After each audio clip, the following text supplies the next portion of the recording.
Primeiro livro de Samuel, capítulo 1. Nesse domingo tão especial, nesse Dia das Mães, hoje nós vamos conversar bastante sobre as mães. 1 Samuel, capítulo 1. E enquanto você abre aí, antes de nós lermos o texto, eu queria te fazer uma pergunta. Eu queria te perguntar, queria que você pensasse aí no seu lugar, quais foram as principais lições que a sua mãe te deixou? Quando você pensa na sua mãe, naquilo que você aprendeu com ela, naquele legado que ela deixou, que ela deixa para você, o que mais salta aos seus olhos? Quais são as principais lições que você aprendeu com a sua mãe? Sabe, meus irmãos, eu não conheço a história de muitos de vocês, mas eu posso garantir, quase com certeza, que as principais lições que você pensou aí, que você aprendeu com sua mãe, tem muito mais a ver com as atitudes dela, com a vida dela, com o testemunho dela, do que necessariamente com as palavras dela. É claro, meus irmãos, que aquilo que nós aprendemos, aquilo que ela nos ensinou, tudo isso é muito valioso. As palavras das nossas mães moldaram aquilo que nós somos. Mas aquilo que mais marca o nosso coração, aquilo que deixou marcas, aquilo que trouxe uma maior influência para nós, tem muito mais a ver com as atitudes dela, com o coração dela, com o exemplo dela, do que necessariamente com as palavras. Nós temos tanto que aprender, meus irmãos, com o testemunho das nossas mães. Nós temos tanto que aprender, e nós aprendemos tanto com o exemplo de vida delas, com a maneira como elas resolviam as coisas, a maneira como elas enfrentavam a vida, a postura delas diante das dificuldades. Nós aprendemos tanto com nossas mães, com a vida, com o testemunho. Quando nós observamos o testemunho das nossas mães, nós aprendemos tanto sobre o amor de Deus. Ao observar o amor de uma mãe por seu filho, nós aprendemos sobre o amor incondicional. Nós aprendemos sobre o amor sacrificial, um amor que se anula, um amor que se nega em prol do outro. Nós vemos isso muito mais do que com as palavras, com as atitudes de uma mãe. Nós aprendemos com as nossas mães, com as atitudes dela, sobre o cuidado de Deus, sobre a proteção de Deus. Eu vi uma notícia recentemente de uma família que estava andando lá nos Estados Unidos, andando perto de um lago. A mãe, o pai e algumas crianças. De repente, não lembro por que motivo, mas um menino cai dentro do lago. Um menino pequeno. E vem um jacaré e pega o menino. Meus irmãos, aquela mãe desceu no lago, abriu a boca do jacaré e tirou o menino de lá.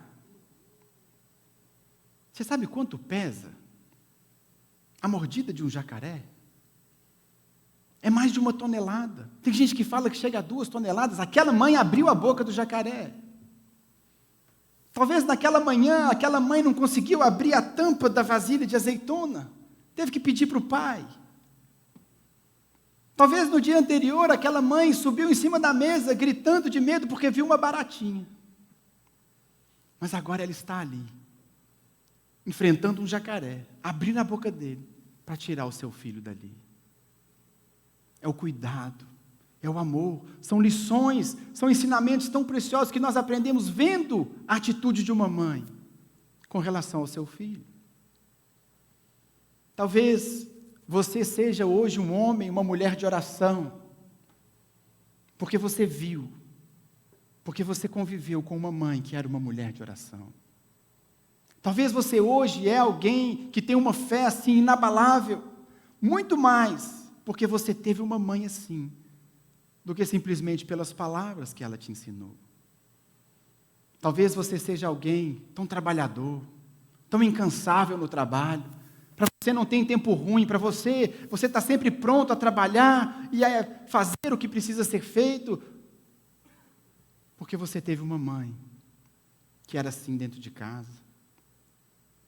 Talvez você seja alguém tão preocupado com a família, que investe tanto no seu lar, investe tanto na sua casa, preza tanto pela unidade, porque você via a sua mãe lutando pela unidade da sua família. O fato é, meus irmãos, que nós aprendemos muito mais com as atitudes dela, com o coração delas, com o exemplo delas, com o testemunho delas, com a fé delas, do que necessariamente com as palavras dela. E é exatamente por isso que nessa noite nós vamos meditar e nós vamos tirar algumas lições da vida de uma mãe. Exatamente porque a vida das mães, o testemunho e o exemplo delas são tão impactantes para nós, nos deixaram um legado tão importante que hoje nós vamos olhar para a vida de uma mãe e vamos tirar algumas lições tão preciosas para a nossa vida. Essa mãe é Ana, a mãe do profeta Samuel. O capítulo 1 de primeiro livro de Samuel, ele nos traz a história de Ana. Nós vamos ler todo o primeiro capítulo de Samuel e depois nós vamos meditar e tirar algumas lições a partir do texto. Diz assim a palavra de Deus, primeiro livro de Samuel, capítulo 1, versículo 1. Houve um homem em Ramataim, Zofim, da região montanhosa de Efraim, cujo nome era Eucana, filho de Jeroão, filho de Eliú, filho de Tou, filho de Zufi, efraimita. Eucana tinha duas mulheres, uma se chamava Ana e a outra se chamava Penina. Penina tinha filhos, Ana, porém, não tinha. Todos os anos esse homem ia da sua cidade para adorar e sacrificar ao Senhor dos Exércitos em Siló, onde Ofni e Finéias, os dois filhos de Eli, eram sacerdotes do Senhor. No dia em que Eucana oferecia o seu sacrifício, ele dava porções deste a Penina, sua mulher, e a todos os seus filhos e filhas. A Ana, porém, dava uma porção dobrada, porque ele a amava, mesmo que o Senhor a tivesse deixado estéril. Penina, sua rival, a provocava excessivamente para irritar, porque o Senhor a tinha deixado sem filhos. Isso acontecia ano após ano. Todas as vezes que Ana ia à casa do Senhor, a outra a irritava. Por isso Ana se punha a chorar e não comia nada.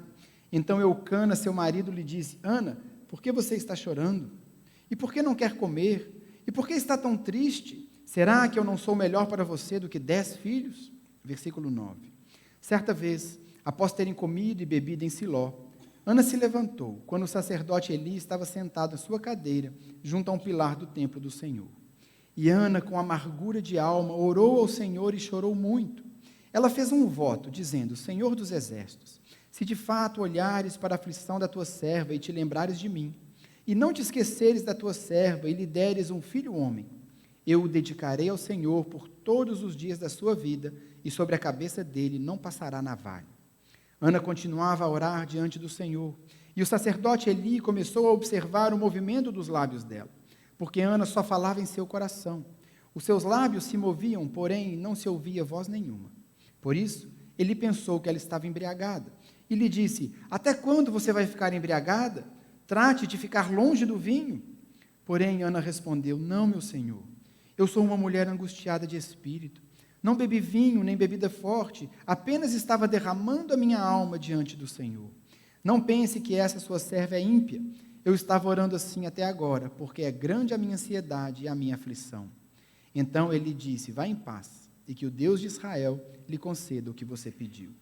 Ana respondeu: Que eu possa encontrar favor aos seus olhos. Então ela seguiu o seu caminho, comeu alguma coisa, e o seu semblante já não era triste. Versículo 19. Eles se levantaram de madrugada e adoraram diante do Senhor. Depois voltaram para casa em Ramá. Eucana teve relações com Ana, sua mulher, e o Senhor se lembrou dela. Ana ficou grávida e, passado o devido tempo, teve um filho, a quem deu o nome de Samuel, pois dizia: Do Senhor o pedi. Eucana, seu marido, foi com toda a sua casa para oferecer ao Senhor o sacrifício anual e para cumprir o seu voto. Ana, porém, não foi. Ela disse ao seu marido: Quando o menino for desmamado, eu o levarei para ser apresentado ao Senhor e para lá ficar para sempre. Eucana, seu marido, respondeu: Faça o que achar melhor. Fique aqui até desmamá-lo, e que o Senhor confirme a promessa que você fez. Assim, Ana ficou em casa e amamentou o filho, até que o desmamou. Depois de o ter desmamado, ela o levou consigo, com um novilho de 3 anos, uma medida de farinha e um odre de vinho, e o apresentou à casa do Senhor em Siló. O menino ainda era muito pequeno. Depois de terem sacrificado o novilho, levaram o menino a Eli, e Ana disse: meu senhor, tão certo como você vive, eu sou aquela mulher que esteve aqui ao seu lado, orando ao Senhor. Era por este menino que eu orava, e o Senhor Deus me concedeu o pedido que eu fiz. Por isso, também o entrego ao Senhor. Por todos os dias que viver, será dedicado ao Senhor. E ali, eles adoraram o Senhor. Vamos orar mais uma vez. Senhor Jesus, nós te agradecemos pela tua palavra e pedimos que nessa noite o teu Espírito fale aos nossos corações. Que seja o Senhor a ministrar a cada um de nós, que seja o Senhor a nos conduzir nesse momento, para que possamos, ó Deus, aprender a partir da tua palavra aquilo que o Senhor quer ministrar a nós. Que o teu Espírito Santo abra o nosso entendimento e o nosso coração, para que possamos entender e frutificar a partir desse texto. É o que nós te pedimos em nome de Jesus. Amém. Meus irmãos, então nós vimos aqui a história de Ana, a mãe de Samuel. E como eu disse no começo, as mães, elas nos ensinam muito mais pelo seu testemunho, pelo seu exemplo, pela sua vida, do que pelas suas palavras. E aqui nesse texto, então, nós vamos tirar 5 lições que nós aprendemos com Ana. São 5 lições, dentre várias outras que nós poderíamos meditar aqui, mas eu separei 5 lições sobre oração, perseverança, confiança, sobre sonhos e sobre fidelidade. É isso que nós vamos ver a partir de agora. Lições, então, que nós tiramos a partir da vida de Ana, a mãe de Samuel. A primeira lição que nós aprendemos com essa mulher é: ore fervorosamente. A primeira lição que nós aprendemos com Ana é uma lição sobre oração. Ore fervorosamente. O versículo 10 que nós lemos, ele diz assim: e Ana, com amargura de alma, orou ao Senhor e chorou muito. O versículo 15 diz: porém Ana respondeu: não, meu Senhor, eu sou uma mulher angustiada de espírito, não bebi vinho nem bebida forte, apenas estava derramando a minha alma diante do Senhor. Não pense que essa sua serva é ímpia, eu estava orando assim até agora, porque é grande a minha ansiedade e grande a minha aflição. Ana, meus irmãos, era uma mulher que orava. Ana era uma mulher de oração. E é fato, meus irmãos, que ninguém ora como uma mãe. Ninguém ora como uma mãe ora por seus filhos. E por que as mães são, por excelência, essas pessoas de oração? Por que é que nós vemos na história, quando nós olhamos talvez para a sua história, para a história de muitos aqui, nós vemos que as mães são as principais intercessoras na vida de uma pessoa. Ninguém ora por um filho como uma mãe, ninguém ora por uma pessoa como uma mãe ora por um filho. E por que é assim? As mães oram dessa forma, meus irmãos, porque elas entenderam que se não for o Senhor na vida do seu filho, as mães entenderam que se não for o Senhor naquela família, que se não for a presença do Senhor naquela casa, as coisas não vão dar certo.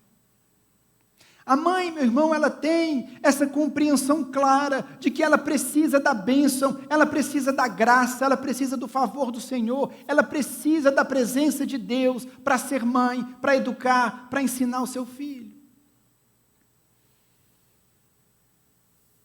Essa semana eu vi uma pregação.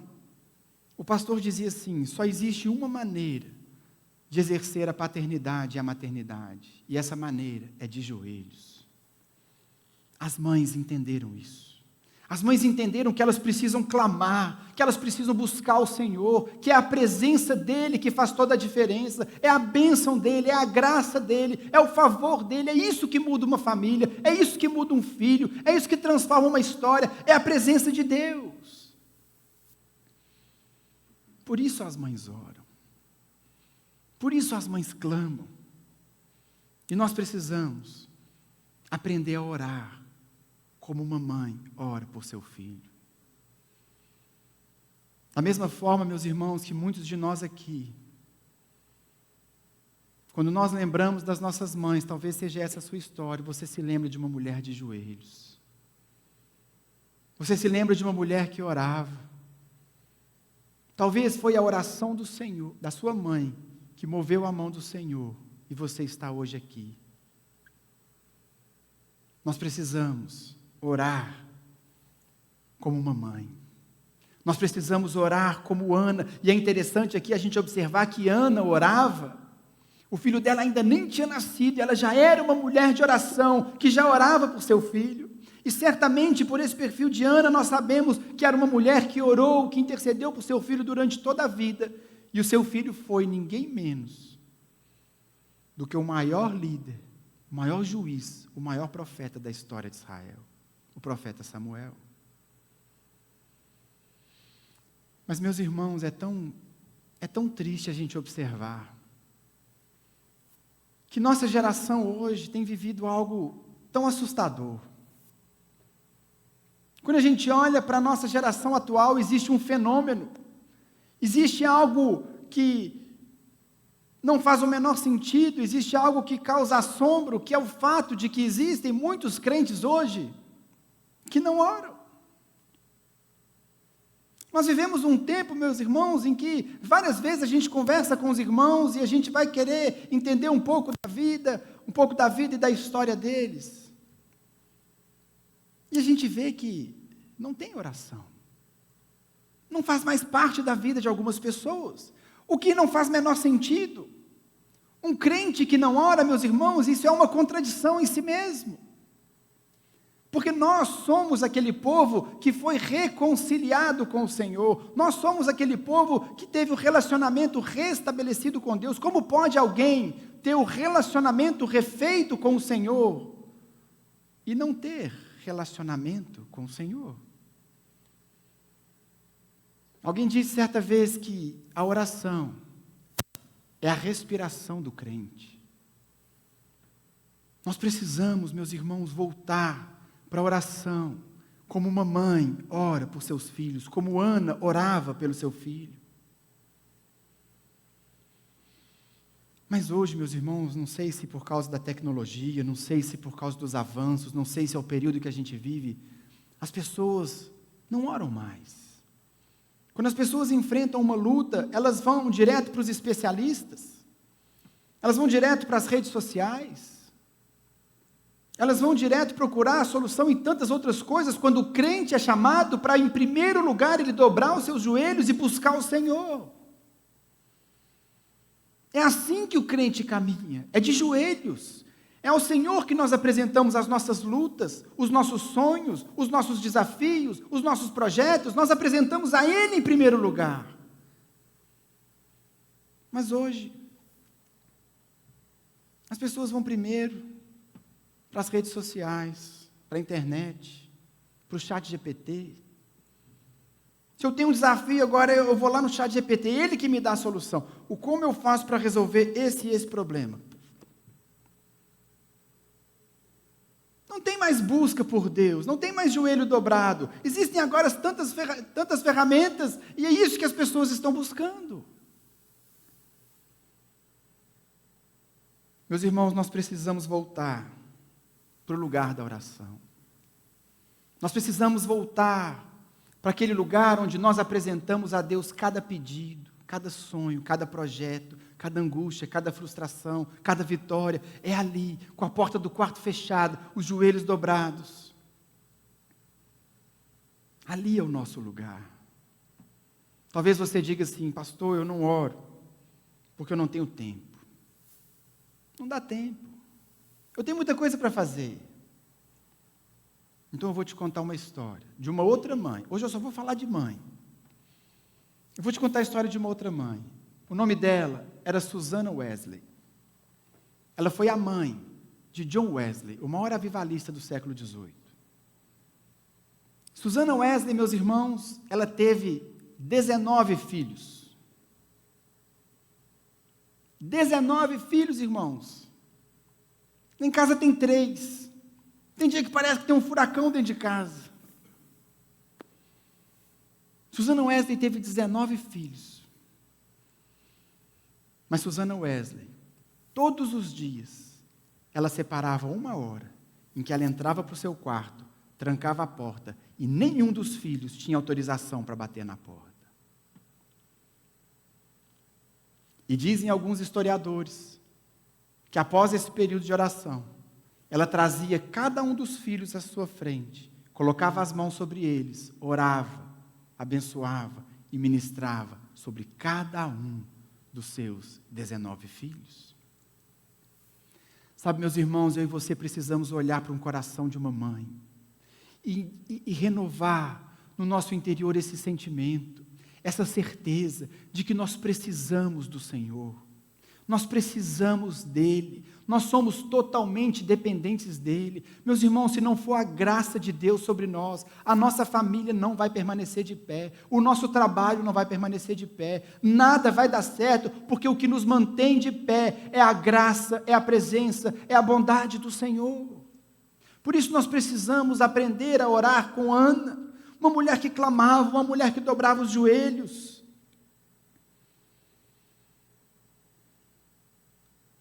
Como está a sua vida de oração? Será que você entende a sua necessidade? Será que você entende o quão dependente de Deus você é? Será que você entende que se não for a graça sobre a sua vida, se não for o Senhor te sustentando, nada vai permanecer de pé? Será que nós temos esse entendimento e essa visão? Será que nós temos, irmãos, gastado tempo com a porta fechada, o joelho dobrado, apresentando ao Senhor nossas angústias, nossos sonhos, nossas alegrias, nossas tristezas, tudo diante dEle? Sabe, meus irmãos, a nossa vida de oração fala muito sobre o que está dentro do nosso coração. A nossa vida de oração fala muito sobre onde está a nossa esperança, a nossa confiança.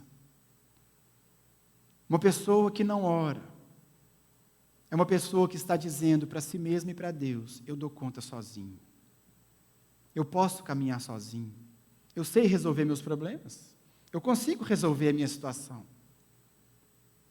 É isso que nós dizemos quando nós oramos, mas isso é um engano. Eu e você somos totalmente dependentes de Deus, e nós precisamos orar, nós precisamos clamar, nós precisamos apresentar nossa vida, nossa família, nosso trabalho, tudo diante dEle. Existia uma outra mãe, que também orava, que também entendeu a importância da oração.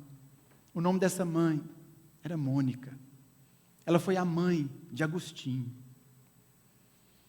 Agostinho, um dos maiores teólogos da história da igreja, reconhecido por católicos, por evangélicos, uma unanimidade, um homem de Deus, um homem que escreveu coisas que até hoje impactam a nossa vida, fruto do joelho, das lágrimas e da oração de sua mãe Mônica. Certa vez, meus irmãos, um bispo virou para Mônica e disse para ela assim: continue a orar, pois é impossível que se perca um filho de tantas lágrimas.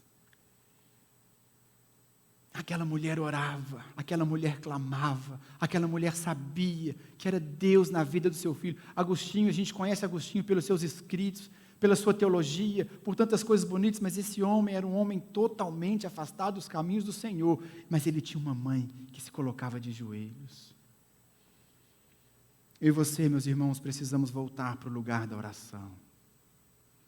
Nós precisamos voltar para esse lugar de joelho dobrado. Nós precisamos voltar para o clamor, nós precisamos fazer como Ana, rasgar o coração, apenas estava derramando a minha alma diante do Senhor. Esse é o lugar do crente, é ali que nós alcançamos vitória, é ali que nós alcançamos o milagre, é ali que Deus muda a nossa história, é ali que Deus faz a diferença, é ali que as coisas se transformam. Oração, meus irmãos, oração tem poder. Deus age a partir das nossas orações. Deus se move quando o crente ora. Deus faz acontecer o sobrenatural, mas eu e você precisamos orar, rasgar nossa alma, rasgar o coração e derramar na presença do Senhor. Se você quer saber se você tem orado o suficiente, pergunte-se se você tem orado como Ana. Se você tem se derramado na presença do Senhor. É assim que o crente vive. Essa é a primeira lição que nós aprendemos com essa mãe. Ore fervorosamente. Em segundo lugar, a segunda lição que nós tiramos com a vida de Ana, a mãe de Samuel, é: persevere na oração. Ana não apenas era uma mulher que orava, mas era uma mulher que perseverava em oração. Aliás, é outra característica tão marcante nas nossas mães.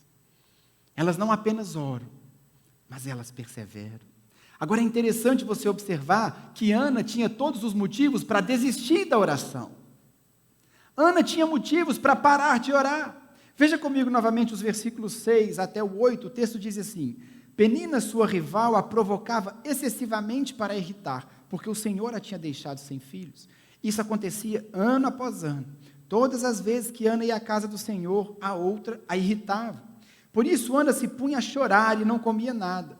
Então Eucana, seu marido, lhe disse: Ana, por que você está chorando? E por que não quer comer? E por que está tão triste? Será que eu não sou melhor para você do que 10 filhos?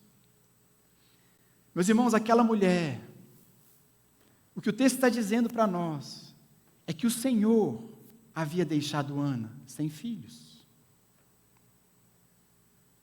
O Senhor havia deixado Ana sem filhos. Aquela mulher, ela podia simplesmente se resignar e dizer: é isso que Deus tem para mim. Essa é a minha história. Essa é a minha realidade. Deus não quer que eu tenha filhos. E quando ela se animava a orar e a buscar o Senhor, vinha outra dentro de casa para irritar, para zombar, para criticar. E se ela buscava um auxílio no marido, o marido dela devia ser alguém que ia incentivar a oração, que ia estimular a oração. Vamos buscar o Senhor, Deus vai mudar a história, Deus já fez no passado. O marido dizia o que para ela? Ana, seu maridão está aqui, não precisa orar. Eu não sou melhor do que 10 filhos para você, Ana. Está tudo bem, Ana, eu estou aqui, o maridão está aqui. Meus irmãos, a gente às vezes desiste da oração, a gente desiste dos propósitos, a gente desiste por tão menos. Qualquer coisinha que acontece na vida do crente, ele para de orar. Se as coisas não saem assim, da maneira que a gente imaginou, da maneira que a gente pediu, da maneira que a gente desenhou, pastor, Deus não me ama. Deus não quer atender a minha oração. Tem quanto tempo você está orando, irmã? 1 semana, pastor. Eu vou desistir da oração.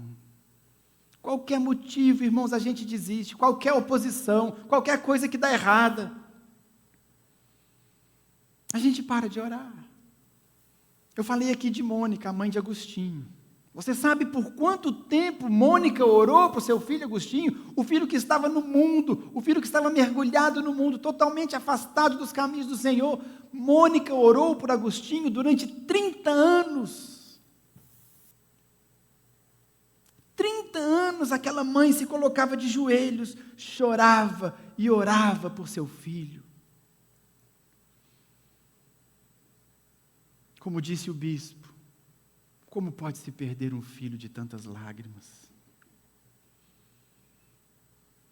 Meus irmãos, nós somos às vezes tão superficiais na oração. Nós somos tão imediatistas. Nós queremos que Deus faça na nossa hora, do nosso jeito, quando nós somos chamados a perseverar, a orar e perseverar em oração, até ver a resposta chegar.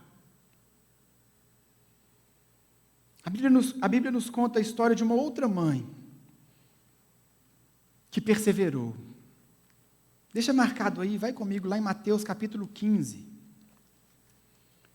Mateus capítulo 15 nos conta uma história de uma outra mãe, que perseverou em oração. Era a mulher cananeia.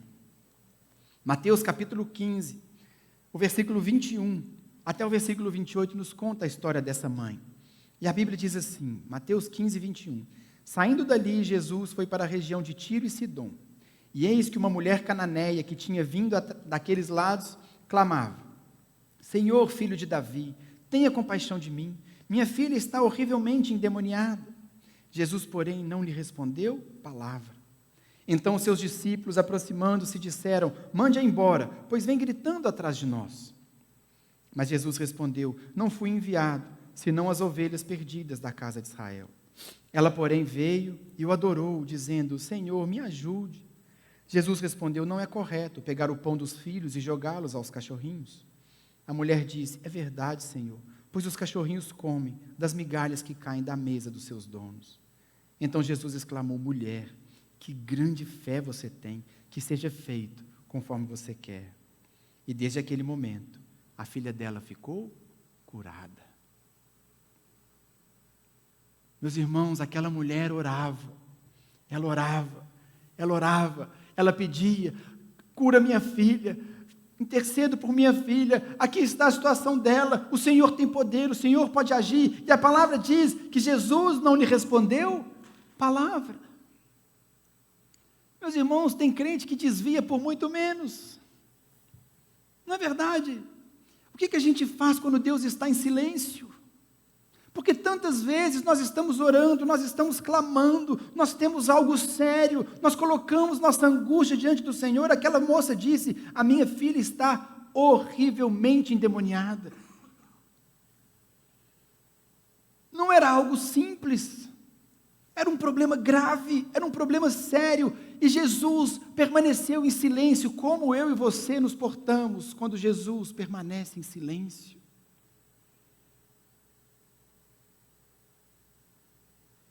Aquela mulher continuou clamando: Jesus, me ajude. Ela não desistiu, ela não parou de orar, ela não parou de buscar. E então Jesus vem e dá uma resposta dura para ela. Jesus dá uma resposta dura. Jesus diz para ela: não é correto pegar o pão dos filhos e jogá-los aos cachorrinhos? O que você faria se fosse você? Eu vou sair da igreja, não quero mais esse Jesus, não quero mais saber. Meus irmãos, aquela mulher sabia, Jesus não falou aquilo para humilhar aquela mulher, Jesus falou aquilo para provar a sua fé, provar a sua perseverança, provar o seu coração. Aquela mulher não se importou, ela disse: eu sei, eu quero, ainda que seja uma migalha, porque uma migalha vai curar minha filha. Que grande fé você tem, Jesus falou para ela. Meus irmãos, nós precisamos aprender a orar como uma mãe e a perseverar em oração como uma mãe. O que é que você tem buscado do Senhor? O que é que você tem colocado diante dele? Quais são os seus sonhos? Quais são os seus medos? Quais são os seus desafios? O que você tem passado? Nós precisamos, meus irmãos, entender essa realidade. Do Senhor pode vir a vitória, do Senhor pode vir o milagre, do Senhor pode vir a transformação total da nossa história. Basta uma palavra dele. Mas eu e você precisamos orar e perseverar em oração. Persevere como uma mãe persevera em oração pelos seus filhos. Terceira lição que nós tiramos aqui na vida de Ana, da mãe de Samuel. A terceira lição é: confie nas promessas. Ore fervorosamente, persevere na oração e confie nas promessas. Veja comigo novamente os versículos 15 até o 18. O texto disse assim: porém Ana respondeu: não, meu senhor, eu sou uma mulher angustiada de espírito. Não bebi vinho, nem bebida forte, apenas estava derramando a minha alma diante do Senhor. Não pense que essa sua serva é ímpia, eu estava orando assim até agora, porque é grande a minha ansiedade e a minha aflição. Então ele disse: vá em paz, e que o Deus de Israel lhe conceda o que você pediu. Ana respondeu: que eu possa encontrar favor aos seus olhos. Então ela seguiu o seu caminho, comeu alguma coisa, e o seu semblante já não era triste. O seu semblante já não era triste. O que é que aconteceu ali, meus irmãos? Será que Eli, o sacerdote, disse para ela assim: Ana, eis que te digo que você já está grávida, você já está gerando um filho? Foi isso que ele falou? Não foi.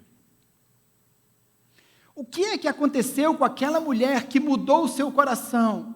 Que mudou a sua tristeza, que mudou o seu estado? O que é que aconteceu, meus irmãos? Aquela mulher recebeu uma promessa. Ela não estava grávida, ela vai engravidar no versículo seguinte, no versículo 19. Ela simplesmente recebeu do sacerdote uma promessa: vá em paz, e que o Deus de Israel lhe conceda o que você pediu. Igualzinho hoje, né, irmãos? Igual a gente. O irmão vem orar: pastor, estou passando uma luta, vamos orar. Aí a gente ora, Irmão, Deus vai dar graça, irmão. Deus é com você. Deus vai agir, Deus vai mover, Deus vai fazer, Deus vai mudar essa história. O Senhor é contigo. Amém, pastor. Obrigado. Obrigado, pastor. Ora por mim, pastor. Isso é uma tristeza. Meu irmão, estou falando para você que há esperança para você. O Senhor não te deixou. O Senhor é por você. O Senhor luta por você. Amém. Tá bom. Meus irmãos, nós precisamos entender. O crente é chamado para viver diferente.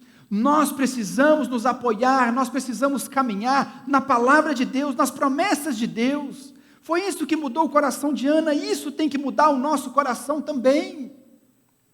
Porque o crente é chamado a caminhar pela fé. Isso significa caminhar pela fé. Nós confiamos na palavra, nós esperamos na palavra, nós cremos na palavra e nós caminhamos alicerçados nas promessas. Sabe qual que é o contrário de fé? O contrário de fé não é incredulidade. A palavra diz lá em 2 Coríntios capítulo 5, verso 7, porque nós andamos por fé e não por vista. Nós andamos por fé e não pelo que vemos. O contrário de fé é aquilo que nós vemos. Porque eu e você, meus irmãos, nós somos chamados a andar pela fé na palavra, pela fé nas promessas, e não por aquilo que nós vemos. Toda vez, meu irmão, que você se depara com uma promessa, toda vez que você se depara com a palavra, toda vez que no seu devocional você abrir a Bíblia e você encontrar uma promessa de Deus para você, é isso que tem que sustentar a sua caminhada. Não é o que você vê, não é o diagnóstico do médico, não é a situação econômica, não é a política, não é qualquer notícia ruim que você receba. Eu e você caminhamos por fé, na palavra, nas promessas, porque Ele é fiel e Ele vai cumprir cada uma das suas promessas na nossa vida.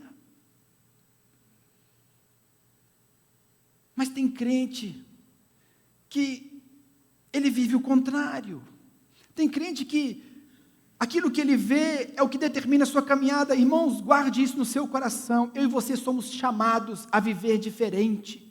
O crente caminha diferente. Nós não caminhamos como as pessoas do mundo caminham. Nós caminhamos por fé.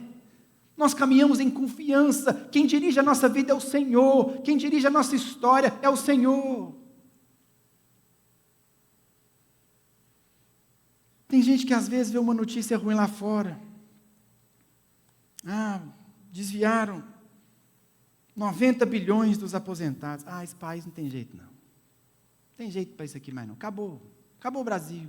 Roubalheira, corrupção, ninguém muda. Aí vem a tristeza, o coração se abate. Aí o irmão vai lá e abre a Bíblia. Vai fazer o devocional, ele abre a Bíblia e ele lê.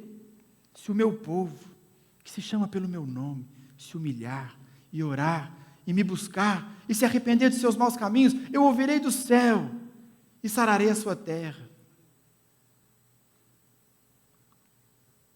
Não dá nem onda. Ao invés daquilo aquecer o nosso coração e a gente depositar a nossa fé nisso e falar, então eu vou orar, então eu vou crer, então eu vou esperar no Senhor, Deus vai agir nesse país, Deus vai mudar a história, Deus vai fazer justiça, as coisas vão acontecer. Não. Ana caminhava pela fé, ela recebeu uma promessa, e ela se agarrou naquela promessa, como eu e você precisamos nos agarrar em cada uma das promessas de Deus que estão na palavra. É assim que o crente caminha, é assim que nós caminhamos, não é no relatório médico, não é na notícia da economia, não é na notícia da política, nós caminhamos por fé na palavra de Deus.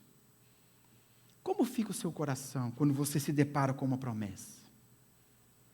O que passa no seu coração quando você está lá na sua casa, lendo a sua Bíblia, e você se depara com uma promessa de Deus? Eu vou ler aqui para você algumas promessas. Não precisa abrir, o pessoal nem precisa preocupar em projetar, que eu vou ler rápido. Mas eu quero que você pense como fica o seu coração quando você está diante de cada uma dessas promessas. Você está lá na sua casa, você está lá fazendo o seu devocional, você abre a Bíblia, e você lê Romanos capítulo 8, verso 28, sabemos que todas as coisas cooperam para o bem daqueles que amam a Deus, daqueles que são chamados segundo o seu propósito. Aí você passa um pouquinho as páginas da sua Bíblia, você volta um pouco e você lê Salmo 23, 4. Ainda que eu ande pelo vale da sombra da morte, não temerei mal nenhum, porque tu estás comigo. Mateus capítulo 28, versículo 20. Eis que estou com vocês todos os dias, até o fim dos tempos. Isaías 41, 10. Não tema, porque eu estou com você. Não fique com medo, porque eu sou o seu Deus. Eu lhe dou forças. Sim, eu o ajudo. Sim, eu o seguro com a mão direita da minha justiça. Jeremias capítulo 29, versículo 11. Eu é que sei que pensamentos tenho a respeito de vocês, diz o Senhor. Pensamentos de paz e não de mal, para dar-lhes um futuro e uma esperança. Ah, meus irmãos, é aqui que o crente caminha, é aqui que está a nossa vida, é aqui que nós alicerçamos, aqui está o nosso norte, é amparados na palavra que nós avançamos. O crente é chamado para viver diferente, o crente não vive por vista, o crente vive pela fé. Assim como Ana, que recebeu uma promessa, e ela já não estava mais triste. Ela se agarrou, ela confiou. Deus vai fazer, Deus vai agir, eu tenho uma promessa. Nós também, meus irmãos, precisamos aprender com essa mãe. Não deixe as notícias abalarem você. Não deixe as circunstâncias ao redor abalarem você. Quem escreve a sua história é o Senhor. Quem conduz a sua vida é o Senhor, e cada uma das promessas que estão escritas na palavra de Deus são para mim, são para você, e Ele vai cumprir cada promessa na nossa vida. Confie nas promessas, como essa mãe, como Ana, confiava na promessa de Deus. É a terceira lição que nós aprendemos com ela. Em quarto lugar, a quarta lição que nós aprendemos com Ana: sonhe com o que glorifique a Deus. Sonhe com aquilo que glorifique a Deus. Veja de novo comigo o versículo 11. Ela fez um voto dizendo: Senhor dos exércitos, se de fato olhares para a aflição da tua serva e te lembrares de mim, e não te esqueceres da tua serva e lhe deres um filho homem, eu o dedicarei ao Senhor por todos os dias da sua vida, e sobre a cabeça dele não passará navalha. Meus irmãos, eu tenho certeza, se eu perguntar aqui, para qualquer mãe que está aqui, qual é o seu maior sonho para o seu filho, para a sua filha? A resposta vai ser uma só. Eu quero que meu filho, que a minha filha, seja um homem e uma mulher de Deus. É claro, meus irmãos, que todo pai, toda mãe quer que o filho prospere, que o filho tenha um bom emprego, que o filho tenha uma casa confortável, que o filho constitua uma família, que o filho avance, que o filho trabalhe no ministério. Toda mãe, todo pai quer isso para o seu filho. Mas o maior sonho de uma mãe para o seu filho, assim como o sonho de Ana, é que seu filho, que sua filha glorifique o nome do Senhor. Seja um instrumento nas mãos de Deus. Sabe, meus irmãos, nós precisamos aprender a sonhar como Ana. Nós precisamos aprender a sonhar como uma mãe sonha com seus filhos. Sempre sonhos que vão glorificar, que vão engrandecer o nome do Senhor. Os nossos sonhos, meus irmãos, aquilo que nós buscamos, aquilo que nós queremos, deve ser sempre voltado para a glória de Deus, como Ana sonhava. Ana sonhava em ter um filho, mas ela disse: se eu tiver um filho, esse filho vai glorificar o nome do Senhor. Eu quero um filho para a glória dele. Eu quero um filho que faça coisas grandes para o Senhor. Assim deve ser o sonho, cada sonho do meu e do seu coração. Cada sonho do nosso coração deve ser voltado para a glória de Deus, para engrandecer o nome dele, para exaltar o nome dele. O problema, irmãos, é que muitas vezes a gente sonha de uma forma tão egoísta. Tantas vezes os nossos sonhos, eles são voltados apenas para nós, apenas para satisfazer o nosso coração. Tiago escreve sobre isso na sua carta, capítulo 4, verso 3, ele diz: vocês pedem e não recebem, porque pedem mal, para esbanjarem em seus prazeres. Sabe, meus irmãos, eu e você, nós somos criados para glorificar o nome do Senhor. Jesus nos salvou para louvor e glória do nome dEle. Jesus virá nos buscar para louvor e glória do nome dEle. Todo o universo foi criado, todas as coisas existem para o louvor da glória do nome de Jesus. Porque dEle, por Ele e para Ele são todas as coisas. Meus irmãos, eu e você precisamos aprender a sonhar aquilo que glorifique a Deus. Os nossos sonhos têm que ser endereçados à glória de Deus. Os nossos projetos têm que ser endereçados para a glória de Deus, para glorificar o nome dEle, para exaltar o nome dEle, para engrandecer o nome dEle. É assim que o crente vive, é assim que o crente sonha, porque nossa vida está nas mãos dEle. Porque nós somos chamados para glorificar o nome dEle, foi para isso que nós fomos criados, foi para isso que nós fomos feitos. Por isso, quando nós entendemos que glorificar o nome do Senhor é a razão da nossa vida, é a razão pela qual Deus criou o homem, é a razão pela qual Deus criou todas as coisas, nós aprendemos com Ana a sonhar para a glória de Deus. Coloque os seus sonhos sempre voltados para Ele. Sonhe com aquilo que vai exaltar o nome do Senhor, lá no seu trabalho, na sua família, nos seus projetos pessoais, através dos seus dons, através dos seus talentos, através de tudo que você faz. Coloque o Senhor na frente, coloque o nome dEle na frente, preocupe-se em engrandecer o nome dEle, porque é para isso que você foi chamado. E é assim que o crente deve sonhar. É uma lição que nós aprendemos com Ana, ela sonhava para a glória de Deus. E em último lugar, a última lição que nós aprendemos com Ana: seja fiel ao Senhor.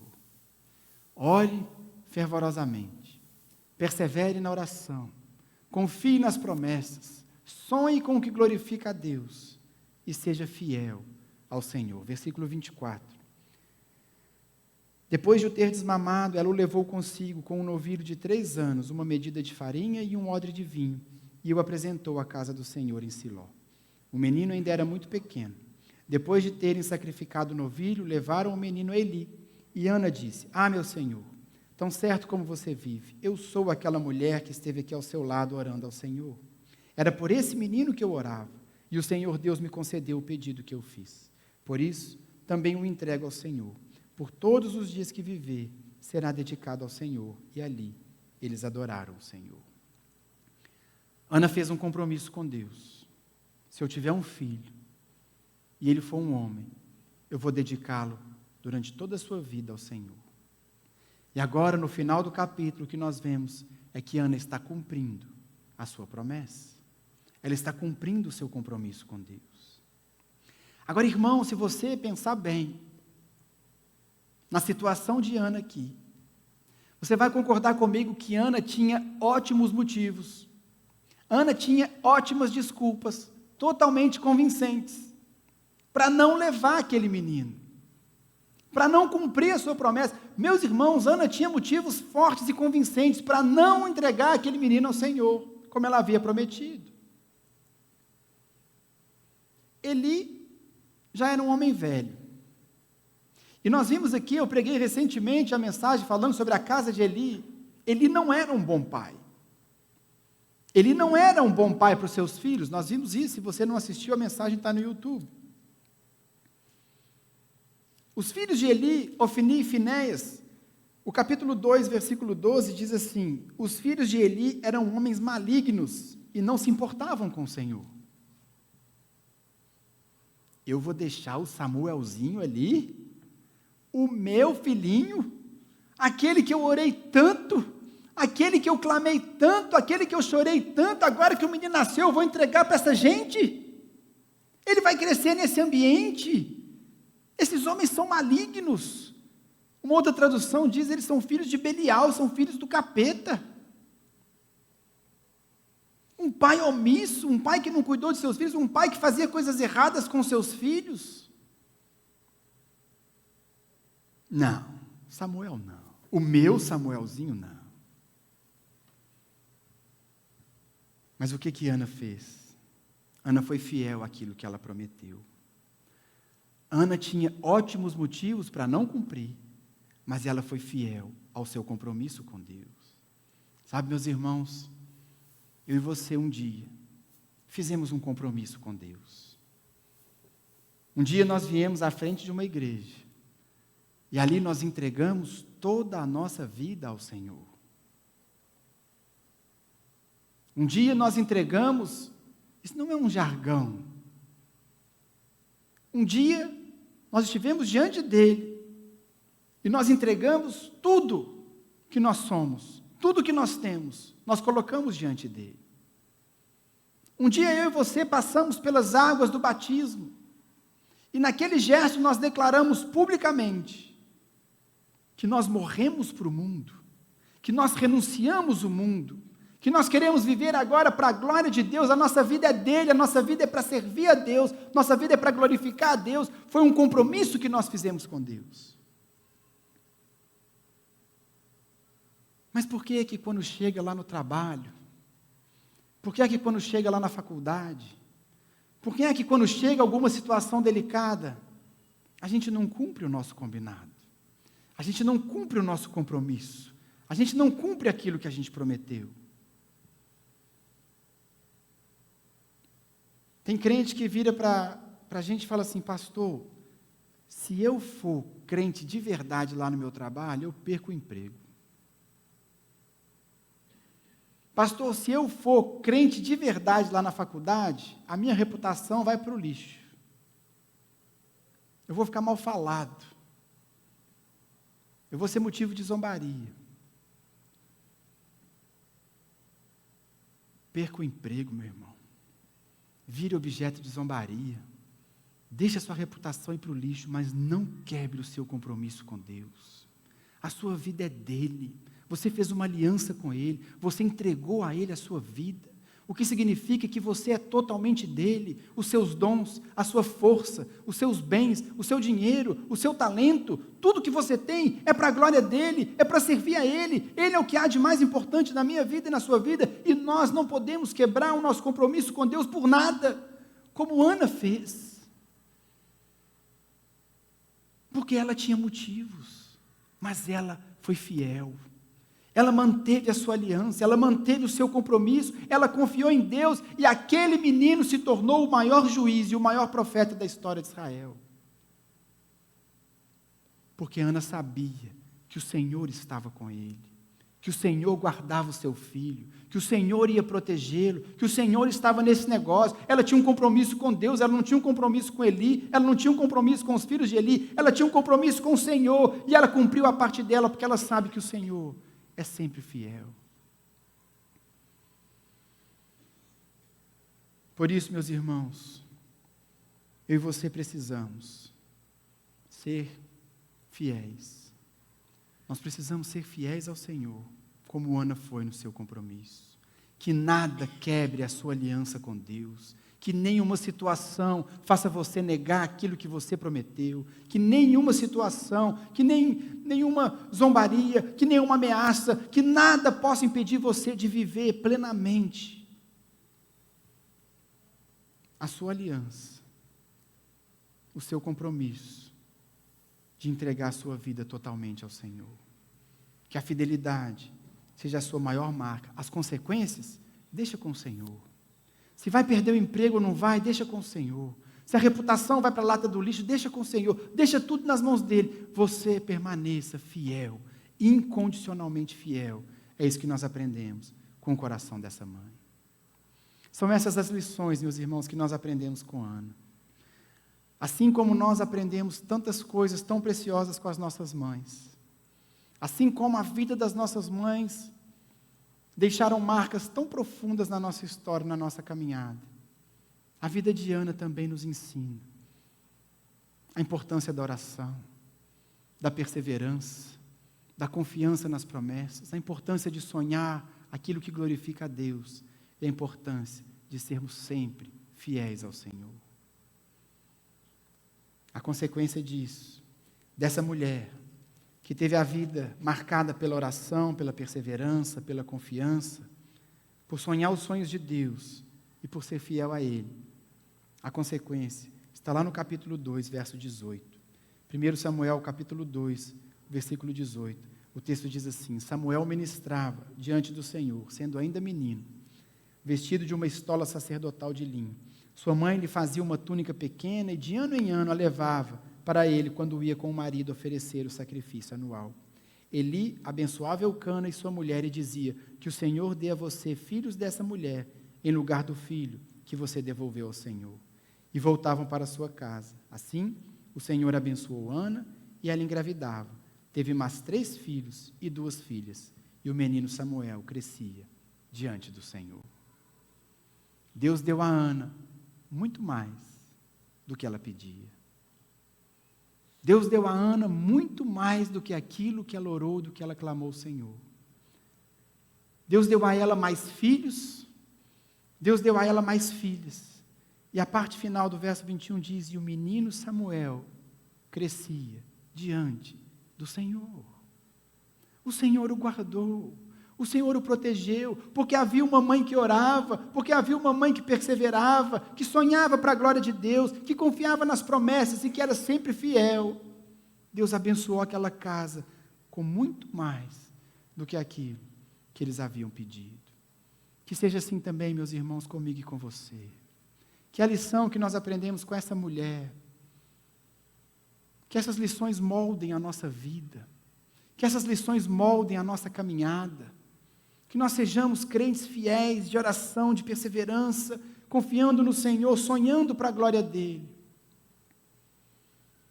E que o Senhor nos dê a graça de ver os frutos e o resultado dessa vida de consagração.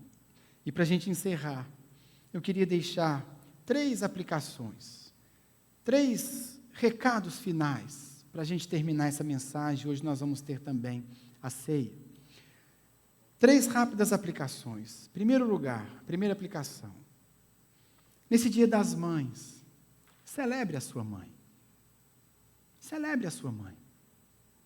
Sabe, meu irmão, eu não sei exatamente como foi o seu relacionamento, eu não sei como foi a mãe que você teve. Mas eu quero te lembrar de algo. Você não caiu de paraquedas naquele ventre. Deus escolheu para você exatamente a mãe que você teve, foi Ele que escolheu e foi Ele que te colocou ali.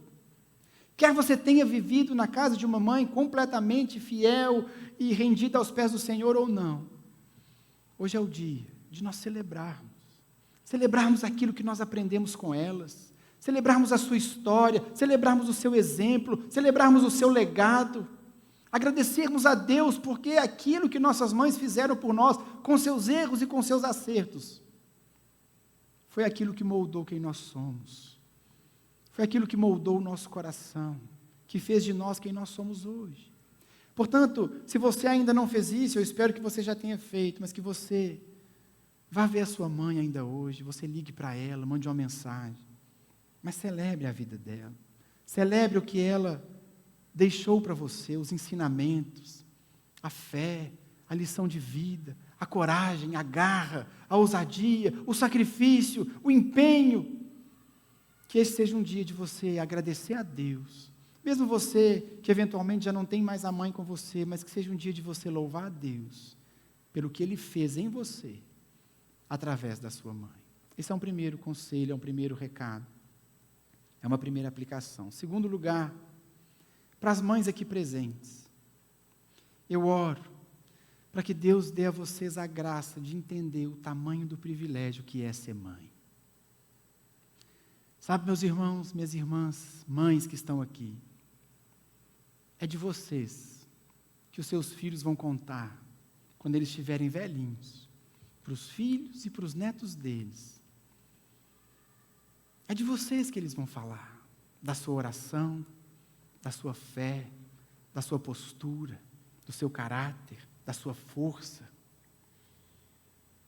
Que Deus dê a cada mãe aqui a graça de ser e continuar sendo essa expressão do amor de Deus, esse retrato tão fiel de um amor incondicional, de um amor sacrificial, de um cuidado tão maravilhoso de Deus por nós, que Ele expressa através das mães. Que Deus continue fortalecendo cada mãe, que vocês continuem escrevendo essa história tão bonita, de fidelidade, de perseverança, de oração, de confiança, de sonhos e de fidelidade a Deus. E, em último lugar, para aquelas que sonham em ser mães, como já foi falado aqui, antes da mensagem, nosso Deus é o mesmo ontem, hoje e para sempre. Se eventualmente há alguém aqui lutando pelo sonho de ser mãe, dobre os joelhos, clame ao Senhor. Deus já fez no passado, Deus fez na história, Deus fez na vida de Ana, e Ele pode fazer com você também. Que haja no seu coração a mesma esperança, a mesma fé e a mesma certeza que havia no coração de Ana, e que Deus dê a graça de gerarem muitos filhos para a glória do Senhor. Amém?